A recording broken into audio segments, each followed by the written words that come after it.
Graça e paz, amados e amadas, aqui é a Kátia Rios e nós estamos hoje em Jeremias capítulo 2 e nós vamos estar vendo, desde o capítulo 2 até o capítulo 6, uma série de retrospectiva do passado de Israel, que mostra as condições ali operantes naquele tempo em resultado das falhas, daquilo que eles preferiram em vez do Senhor. Então nós vamos ver aqui nesse capítulo dizendo assim, olha, eis que a mim chegou a palavra de Yahvé ordenando. Então Jeremias está falando, a palavra do Senhor veio a mim e eu estou falando. Vai e proclama aos ouvidos de todos em Jerusalém o seguinte: eu me recordo bem do teu profundo e leal amor, como minha noiva nos tempos da tua juventude. Como recém-casados estavas apaixonados por mim e me seguias pelo deserto, por terras áridas e ainda não semeadas. Então veja, o Senhor está comparando Israel assim. Se você vê, sempre a Bíblia está falando de um noivo e de uma noiva. E sempre o Senhor preparando essa noiva. E ele está falando que ele se recorda do tempo aqui de um amor leal. Como noiva nos tempos da sua juventude, recém-casados, estavas apaixonados por mim, que me seguias pelo deserto, por terras áridas e ainda não semeadas. Amados, vamos pensar, quando o Senhor tirou o povo lá do Egito e levou eles para o deserto, é disso que o Senhor está falando aqui. O Senhor está considerando mesmo aquela geração que foi difícil, foi um povo murmurador, foi um povo que reclamava, mas foi um povo que olhava e reclamava e falava de Deus. Eles não estavam buscando outros deuses.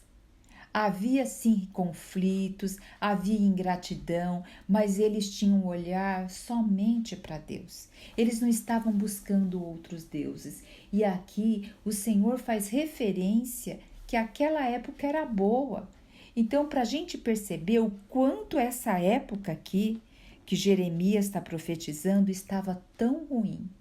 O quanto o Senhor tinha lembranças agradáveis do tempo do deserto, que a gente sabe que foi um tempo também que o povo estava com o coração fechado, mas o Senhor ali estava dirigindo ele, tinha saudades dessa época, né?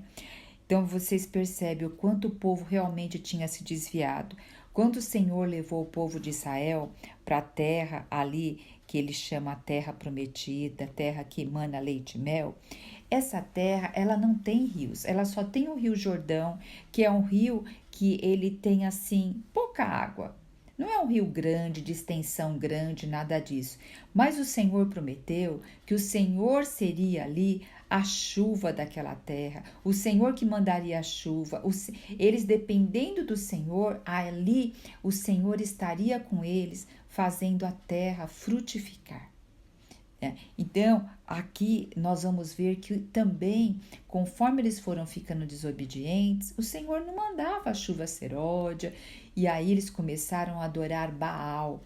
Baal era o ídolo que tinha como o ídolo da plantação, o ídolo que trazia a chuva, e eles começaram a se desviar. É interessante que o Senhor levou o povo de Israel para lá, para essa terra prometida, porque era uma terra, amados, tão pagã, que levou para que o povo de Israel, eles o que? Santificasse essa terra. É como hoje a igreja aqui. Nós estamos numa Babilônia espiritual. E nós, como igreja, o Senhor quer que nós sejamos o quê? Sal e luz da terra. Então, essa era a intenção do Senhor ao levar ali o povo para a terra prometida. Mas, pelo contrário, eles começaram a adorar os mesmos deuses que os outros.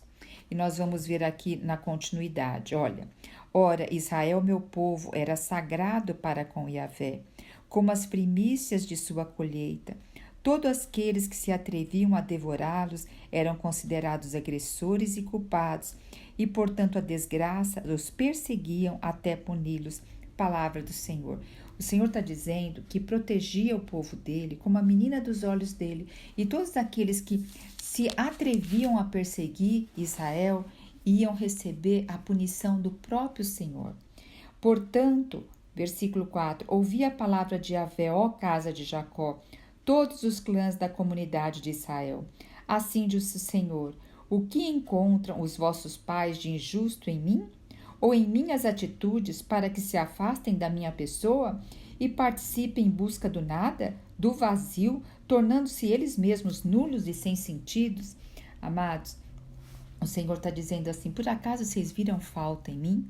Porque tinha momentos que o povo falava, Senhor, porque o Senhor nos esqueceu? O Senhor não tem olhos para nós, reclamavam. E eles esqueciam do caminho que eles estavam trilhando. Então aqui o Senhor está falando assim, por acaso vocês têm algo para falar de mim? Vocês que partiram em busca do nada, do vazio, tornando-se eles mesmos nulos e sem sentidos. Então vocês estão em busca daquilo que é vazio, nulo e sem sentido. E essa palavra aqui para o povo também é para nós, porque veja, essa palavra não era para os gentios, essa palavra era para o povo escolhido de Deus. Então essa palavra hoje é para nós. No que nós estamos colocando o nosso coração? Tudo que nós amamos é onde o nosso coração se encontra. Então, hoje, onde seu coração se encontra? É no vazio?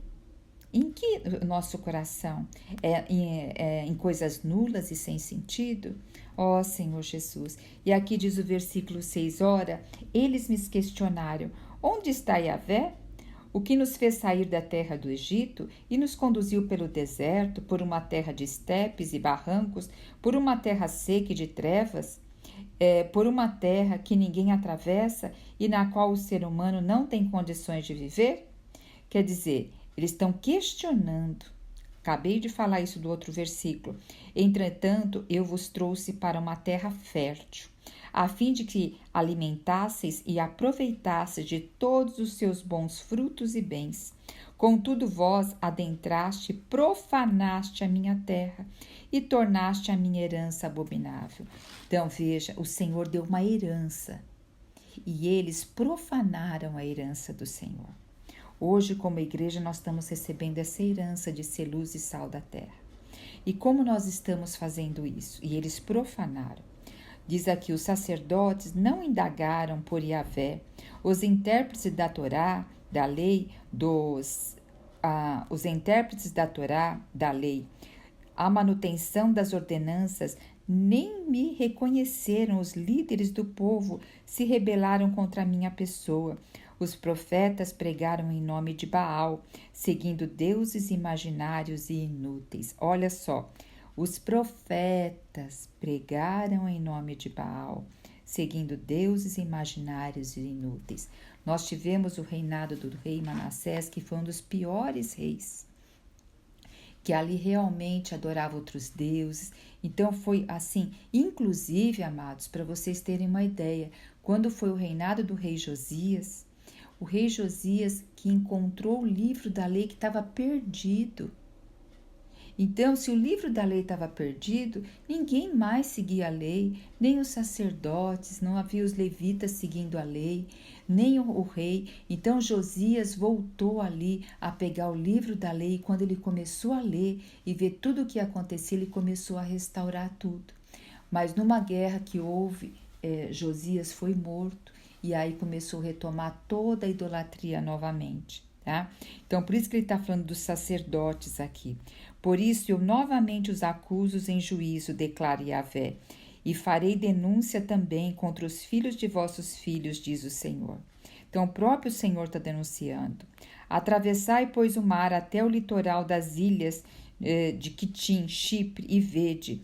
Mandai inquirir os beduínos em Quedar e Arábia, e considerai atentamente, observai se já aconteceu na história dos povos algo assim. Acaso há notícias que alguma nação tenha trocado seus deuses? E eles, na realidade, nem sequer são deuses. Contudo, meu povo trocou a minha glória por um punhado de deuses nulos e inúteis. Então, aqui está falando que pode ir até longe, até lá em Chipre, lá até em Quedar, na Arábia, e observa se algum dos povos trocaram seus deuses.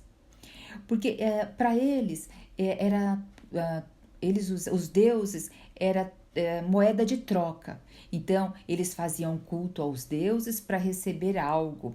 Eles, assim, tinha o culto da prostituição também, para receber algo. Então, os deuses, para esses povos, era uma moeda de troca. E com o Senhor, nunca foi uma moeda de troca. O Senhor queria ter um relacionamento, o Senhor queria ser realmente pai da nação. E aqui está dizendo que todos esses povos nunca trocaram seus deuses. E aí ele vai falar assim, ó, espantai-vos disso todo o universo. Quer dizer, o universo, ele olha e fica espantado. Os céus, a terra e os horizontes, porque eles veem que o povo trocou Deus por esses deuses. Tá? O meu povo cometeu 2 crimes. Eles me abandonaram a mim, a própria fonte da água viva, e tentaram cavar suas próprias cisternas, poços rachados que não conseguem reter águas. Amados, são as cisternas, né? Porque uma cisterna era para reter a água, só que muitas vezes ela podia rachar, podia a terra se mover, se acomodar, rachava também. Então ele está falando, olha, vocês trocaram aquilo que era verdadeiro por aquilo que vocês estão construindo com as suas próprias mãos. E hoje, amados, sem a gente perceber, muitas vezes a gente faz isso, sabe? A gente tem que ficar atento a toda hora, porque muitas vezes um estudo pode ser uma cisterna, uma profissão, um filho, um neto, tudo pode ser uma cisterna se a gente coloca o coração por completo nessas coisas. Que o Senhor possa sondar o nosso coração e cada vez nos fazer retornar a Ele. Aí vai falar, porventura Israel, meu povo, nasceu para ser escravo? Ou um simples servo nascido na casa do seu Senhor? Ora então, por que foi que se tornou frágil presa de leões que rugem e urram contra ele? Reduziram a desolação à sua terra, suas cidades foram queimadas e as deixaram completamente desoladas e desertas. O Senhor está falando que não criou Israel para ser escravo. Nem aquele escravo que era capturado em guerra, nem aquele escravo que era nascido na própria casa do seu dono. O Senhor não fez Israel para ser desolada porque quando fala aqui de leões que rugem, urram contra ele, reduzem a desolação, são aquelas nações que se levantam como os leões novos, né, que vêm e desolam. Porque quando Jeremias estava escrevendo aqui para Judá, o reino do norte já tinha sido todo destruído. Já tinha vindo outras nações e destruídos. Né? E agora também eles estavam sob ameaça. E logo eles já vão ser conquistados aqui pela Babilônia. Lembra que Jeremias está falando de todo esse momento de transição, tá? Pois ele vai falar, ora, não te aconteceu tal desgraça por teres abandonado Yahvé, o teu Deus, no tempo em que te conduzias pelo caminho? Agora, pois, que te adiantará ir para o Egito beber as águas do Nilo? Ou que te valerá ir para a Síria beber as águas do rio Eufrates? O teu crime te perseguirá, a tua maldade te castigará e a tua rebelião te punirá. Então, olha, teu crime te perseguirá. Qual era o crime deles? De ter abandonado o Senhor. A maldade te castigará. O povo, principalmente ali, os governantes, eles maltratavam e castigavam o próprio povo e o povo ia buscar ajuda também nos outros deuses estranhos e a tua rebelião te punirá. Vê, portanto, e compreendes logo como é horrível e amargo abandonar Yahvé, o Senhor teu Deus, e não preservar o teu amor reverente por mim. Palavra do Senhor. Quando ele diz aqui no versículo 18, que adiantará ir para o Egito beber a água do Nilo? Porque assim, quando eles saíram ali do Egito, o Egito era uma grande potência, mas morreu quase todo o exército ali no Mar Vermelho. Então, houve também conquistas ali. Então, o Egito, ele não ficou sendo essa grande potência. Mas depois o Egito voltou a se levantar novamente. Nesse momento, o Egito estava numa posição boa. Inclusive, eles começaram a procurar ajuda no Egito. E o Egito tinha interesse de dar até uma ajuda para Judá, porque Judá era uma forma de bloquear para que outras nações não adentrassem para o Egito e conquistassem o Egito. Era como se fosse um tampão, se a gente olhar pelo mapa, tá? E também ele fala assim, que adianta você ir buscar ajuda lá no Rio Nilo? E que adianta também fazer com outros povos da Babilônia que tem o rio Eufrates? Então, não adianta, tem que olhar para mim. Você está olhando para uma posição geográfica, para uma posição dos poderes dos povos atuais, para buscar socorro, ajuda, e você está olhando para mim? Então, hoje nós estamos vivendo também em momentos críticos aqui no nosso país, da economia, da política, e para quem nós estamos olhando? Nós estamos olhando a ajuda talvez de um outro país, talvez que alguém entre e, sei lá, melhore a economia, alguma coisa aconteça, ou nós estamos olhando para o Senhor. Não estou dizendo que nós temos que ser nulos na parte da política, nada disso, mas nós não devemos pôr o nosso coração nessas coisas. O nosso coração está no reino que é eterno.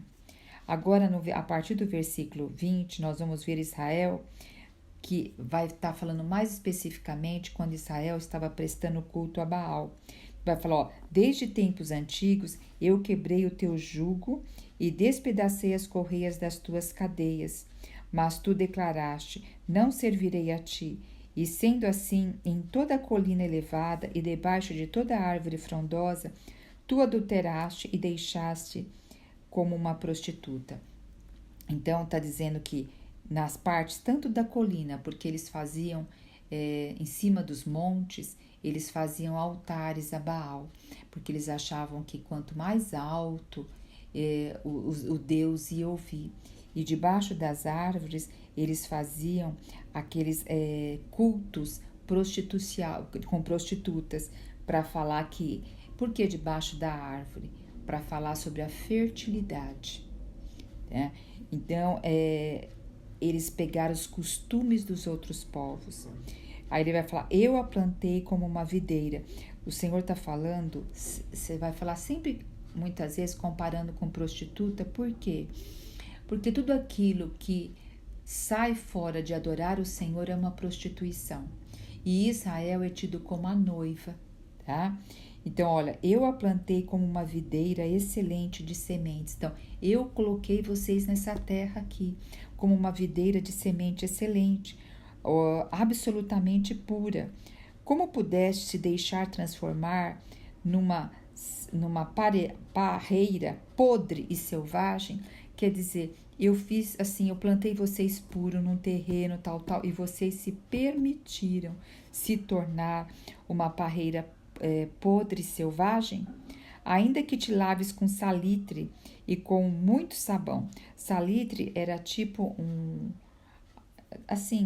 era um material, um minério que eles usavam para deixar a roupa branca nessa época. Então tá usando de uma forma que eles tinham aí o sabão, o salitre, né? Que não ia lavar e tirar a mancha do que eles assim colocaram na história deles, né? Como podes alegar que não te profanaste e que não correste atrás do Deus Baal e de seus ídolos? Quer dizer, o povo ainda negava isso, tá? Reflete sobre a tua atitude no vale e reconhece o que fizeste. És, portanto, uma camela jovem e arrisca que corre para todos os lados. Então, tá falando aqui da camela jovem. É igual quando a gente tem um animal bem jovem, né? Ele é o quê? É todo alegre, que fica correndo para lá e para cá, não tem paradeiro, né? Ele não tem muitas vezes discernimento, imaturo. É como uma jumenta selvagem, habitada ao deserto, que no ardor do seu cio sorve o vento. Quem será capaz de frear a sua paixão? Os machos que te procuram não precisam se cansar, porque logo encontrarão a que está no mês do cio. Então dizem que também a jumenta, ela que vai atrás do macho. O jumento nem precisa procurar.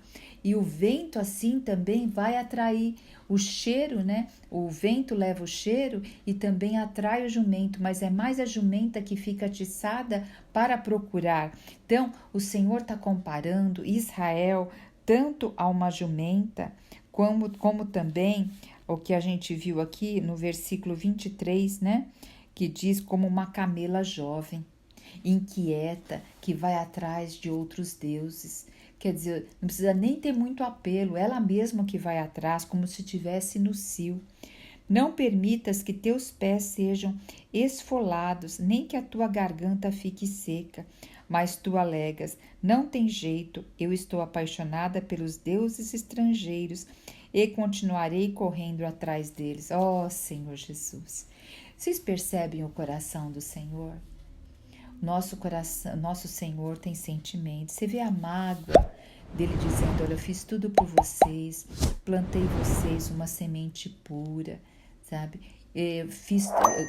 Trouxe vocês do Egito com carinho, pus vocês numa terra e vocês, além de me deixarem, vocês correm atrás de outros deuses. Como se envergonha o ladrão que é apanhado em flagrante, assim a casa de Israel ficará envergonhada. Seus reis e seus oficiais, seus sacerdotes e profetas. O que ele está dizendo aqui? Que eles vão para o exílio, que eles vão ficar envergonhados. Porque todos se curvaram diante de um pedaço de madeira e declararam, tu és o Abba, tu és pai, e uma lasca de pedra, tu me geraste, e disseste para ela, tu me geraste. Assim voltaram para mim as costas e não a face, mas na hora da adversidade clamam, ergue-te em nosso favor, salva-nos por misericórdia. Quer dizer, na hora do aperto, vão lá pedir misericórdia para o Senhor, né? E nesta hora, onde estão os teus deuses que fabricaste com as suas próprias mãos para cultuar? Que se levantam eles, então? Vocês não cultuaram eles? Então que eles se levantem, que eles podem vir ao teu socorro, que eles possam vir a te livrar dos seus momentos de aflição, de desespero. Afinal, os teus deuses são tão numerosos como as cidades de Judá. Então, são tantos deuses, né? A gente tem hoje santo para todos os dias, né? Então, veja, por que lanças contra mim tuas críticas e acusações? Então, depois ainda lança as críticas e acusações contra o Senhor, tá? Todos vós rebelaste contra a minha pessoa, afirma o Senhor. Em vão castiguei os vossos filhos, eles não compreenderam nem aceitaram a correção que lhes fora ministrada. Vossa espada tem destruído os vossos próprios profetas, como o leão selvagem e sanguinário. Vós, dessa geração, vede e considerai atentamente o que diz a palavra do Senhor. Tenho sido um deserto para Israel? Um lugar tenebroso e inóspito? Então, por que o meu povo me despreza, exclamando? Eis que assumimos o controle das nossas vidas, não mais nos sujeitaremos a ti, tampouco te seguiremos. Amados, imagine se você tem filho ou filha. Imagine você dar tudo para o seu filho e depois ele realmente virar as costas para você, considerar outras pessoas muito mais importantes que você. Então, é esse sentimento que o Senhor está tendo aqui, tá? Porventura se esquece uma jovem das suas joias ou uma noiva dos seus adornos ali para o seu casamento? E ele está dizendo, a noiva não esquece, mas o meu povo, ele não, se esqueceu de mim. Olha só, a dor do Senhor. Sabes correr atrás das tuas paixões com tanto ardor e eficácia que até as prostitutas és capaz de ensinar com o teu modo de proceder. Amados, o Senhor está falando que Israel chegou a um ponto tão sério de declínio que até ele pode ensinar as prostitutas, que eles podem ensinar como se prostituir melhor. Eles viraram mestre no ensino do mal. Ó Senhor Jesus, até nas orlas da tua roupa encontra-se o sangue dos cadáveres dos pobres inocentes, que não foram surpreendidos arrombando casas, mas apesar de tudo, isto ainda alegas. Então veja, não tinha lei. O pobre, a viúva, todos esses ainda eram mais usurpados ainda. Não havia aquilo que o Senhor tinha colocado de atender os necessitados. Eu sou inocente, ele não pode estar tão irado comigo. Então, desculpa, vamos voltar aqui. Mas apesar de tudo isso, ainda alegas. Olha, apesar de tudo isso que está acontecendo, ainda o povo alega: eu sou inocente, ele não pode estar tão irado assim comigo. Será que Deus está tão irado assim comigo? Todavia eu determinarei tua sentença. O Senhor está dizendo: todavia eu determinarei tua sentença e punição, porquanto não te arrependeste e ainda alegaste: eu não pequei. Então, veja, além de tudo, Israel não tinha consciência do caminho que estava tão afastado de Deus. É como que alguém que te machucou muito, bom, nem alguém, um filho mesmo, aquele que você deu tudo. E aí a pessoa ainda fala, mas e ele te desprezou, não quis mais saber de você, te deixou você ali de lado. E a pessoa fala, mas eu fiz alguma coisa contra você? Então ainda não tem nem o reconhecimento. Isso é uma dor muito grande. Que leviandade da tua parte mudar assim tão fácil de caminho? Quer dizer, puxa, você é tão leviano, né? Para você virar e mudar tão fácil assim de caminho? Eis que ficarás decepcionado com o Egito, do mesmo modo que te frustrarás com a Síria. Vai buscar ajuda em outras pessoas, você vai ficar frustrado do mesmo jeito. Isso a gente sabe, né, amados? Vamos pegar no ângulo da família. Por mais que muitas vezes há desprezo na família, mas quem fica com a gente até o final é a família. Os amigos passam, as amizades passam, até os irmãos da igreja passam. Mas quem fica com a gente até o final é a família. Então, o Senhor está falando, vai buscar ajuda lá no Egito, vai buscar ajuda lá na Síria. Dali também sairás com as mãos na cabeça, pois Yahvé, o Senhor, rejeitou aqueles em quem depositas a tua confiança. Não receberás qualquer ajuda efetiva da parte deles. Que nós possamos pensar aonde nós estamos colocando a nossa confiança, aonde nós estamos gastando a nossa força física, a nossa força mental, a nossa força emocional. Aonde nós estamos nos esmerando todos os dias? Como nós terminamos o dia? Ainda com uma lista de tarefas cheia para fazer? Será que o que domina o nosso coração é a correria e o automatismo do dia a dia? E nós vivemos uma vida pesada? Ó Senhor Jesus! Hoje o mundo é uma sobrecarga enorme, com tanta coisa para fazer. Se nós não tivermos discernimento e ver que realmente precisamos aprender a ter um olhar mais ameno para o dia a dia e não querer controlar tudo, não querer realmente fazer tanta coisa ao mesmo tempo e começar a ter mais comunhão com o Senhor, para a gente poder aprender a descansar, que é do Senhor que nos vem todas as coisas. É óbvio, nós estamos na terra e temos que fazer. Temos realmente todos os dias, temos tarefas e tarefas. Mas se a gente não aprender a colocar o Senhor em primeiro lugar, vai ser muito difícil o dia a dia. E eu sei, todos nós passamos por isso. Quantas vezes eu tenho uma das minhas fragilidades é colocar muita coisa no dia para fazer. E toda hora eu tenho que levar puxão de orelha do Senhor para voltar para a simplicidade devida a Cristo.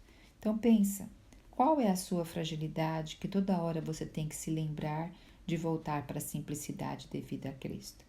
Se essa palavra tem te abençoado, amado e amada, se ainda não se inscreveu no canal, se inscreva, compartilhe com outras pessoas. Amém? Aleluia, Jesus Cristo é o nosso Senhor.